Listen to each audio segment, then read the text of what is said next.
Remember when 10,000 steps a day felt like the gold star of healthy living? The little badge your watch flashed back at you while you juggled meetings, kids' soccer, and 2 grocery bags? Fast forward a couple of decades, and that same "more is better" mantra can quietly turn on the people we love over 70. I'm talking swollen knees that throb at night, a hip that catches mid-stride, a stumble on an uneven pavement that sends shockwaves through the whole family chat. It's not that walking is bad.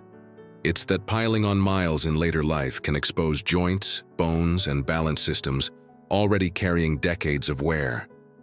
And since most of us in our 40s and 50s are the very folks cheering our parents, mentors, or future selves onward, understanding the tipping point matters right now. We get to shape habits today that safeguard mobility tomorrow, and even rewrite the advice we pass upward to the generation ahead of us. We're diving into practical swaps that keep movement nourishing instead of punishing, and I promise they won't hog your schedule. But before we lace our imaginary shoes, hit subscribe and tap that bell so you don't miss the conversations that keep all of us running, well, sometimes power walking, towards stronger, happier years. Every like, share, and comment turns this channel into a round table where busy people trade life-changing shortcuts, and your voice truly fuels the momentum. Thank you for being here. So let's slip into the first truth hiding beneath those charming step count graphs. Past 70, the cartilage cushioning ankles, knees, and hips thins faster than a well-loved doormat. Logging marathon distances on that fragile padding is like dragging luggage over a hardwood floor without felt protectors. Tiny scrapes add up until the surface groans. Encourage your older loved one or future self to treat steps like seasoning on a meal, just enough to bring flavor. Swap one lengthy pavement march for a 15-minute joint-friendly circuit in the living room. March in place on a plush rug, then circle each ankle slowly, 5 breaths each direction. Finish with seated leg raises while the kettle boils. Those micro moves feed synovial fluid into joints, acting like fresh oil without the pounding. Glide a little deeper, and you'll find a second pitfall. Overwalking can sap muscle strength rather than build it, leaving legs surprisingly weak when they're needed most. Think of muscle fibers as energetic coworkers. If the same ones pull the entire shift, they burn out while the others stay idle. To recruit the whole team, blend gentle resistance into daily routines. Keep a cheap loop band by the favorite armchair. Each TV commercial break, slide it around the calves and press outward for 10 slow pulses. The bands weigh nothing in a handbag, so they travel to grandkids' houses and garden benches alike.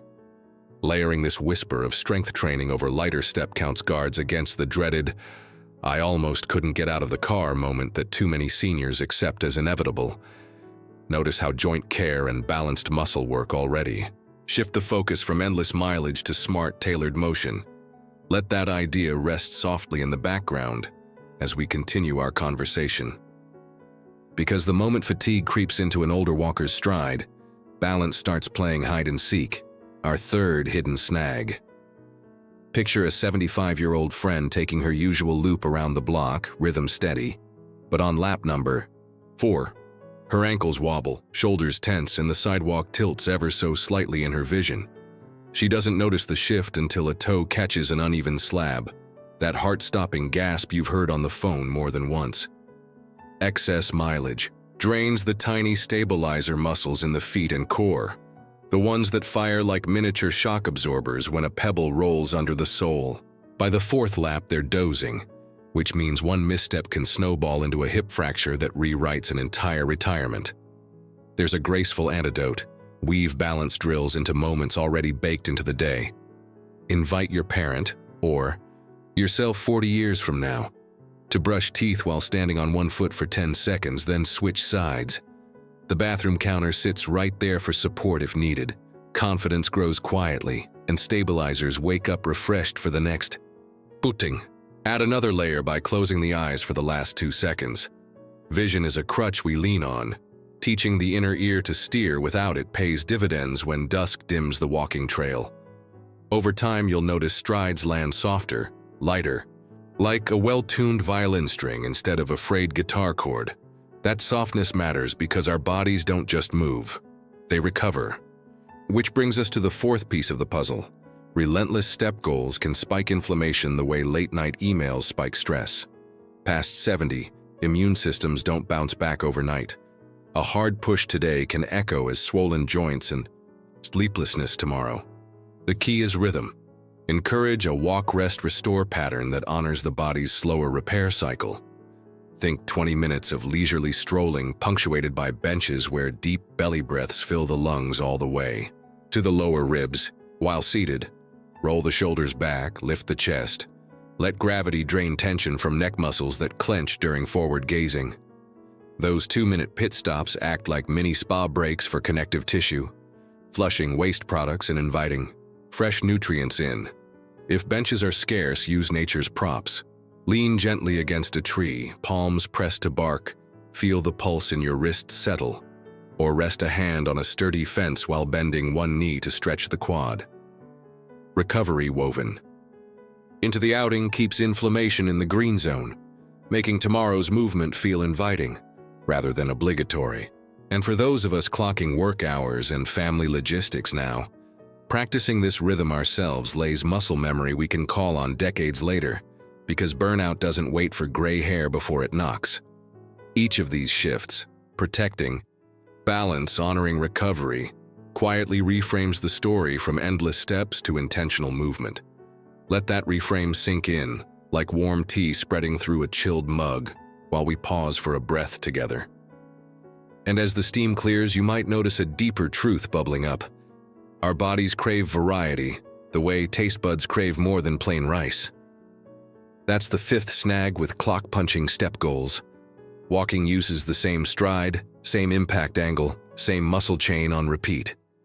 Over time, it grooves a narrow movement canyon, while everything outside that groove loses tone and coordination. Think of gardening with only a trowel, great for soft soil, useless for roots. Better to rotate tools. Suggest to your older loved, one emotion menu. 5 minutes of gentle Tai Chi flows on the patio, 10 minutes pedaling a stationary bike set to feather light resistance, a few laps in the community pool where joints feel weightless. Swapping surfaces and directions sprinkles stress across different tissues so no single spot bears the brunt, and the brain lights up from fresh patterns, like switching from crossword to Sudoku to keep cognition nimble. We can model this menu now by alternating our own lunch hour walks with a quick stretch video or a game of backyard catch that wakes rarely used side-to-side muscles.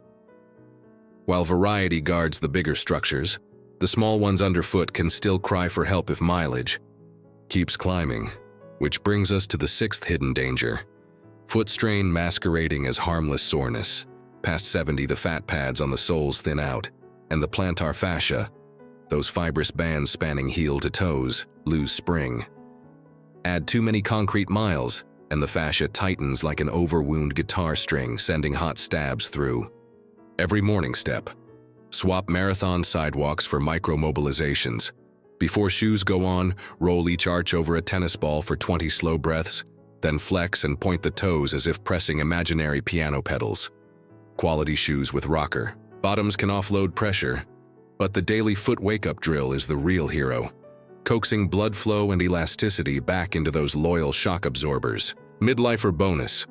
Doing the same drill after a day in work heels or dress shoes feels like sliding into fresh bed sheets.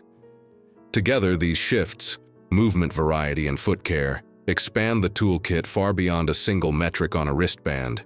They teach us to listen for whispers before they become shouts, to lean into choices that nourish rather than drain. Let that listening settle in your chest like the slow, steady drum of a favorite song, and allow the rhythm to carry us forward.